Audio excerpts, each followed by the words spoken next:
விஜய் வந்து அவருடைய கருத்தை பதிவு பண்ணிருக்காரு. இந்த மாதிரி ஊழல் நடக்குது அப்படின்னு சொல்லிட்டு பல பேர் சொல்றாங்க. விஜய் வந்து தன்னுடைய வளர்ச்சிக்காக பேசுறாரு.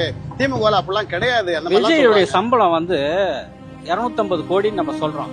அது இல்லாம அவருக்கு தனியா ஒரு ஏரியாவும் கொடுக்கறாங்க. அப்ப அவருடைய சம்பளம் எவ்வளவு?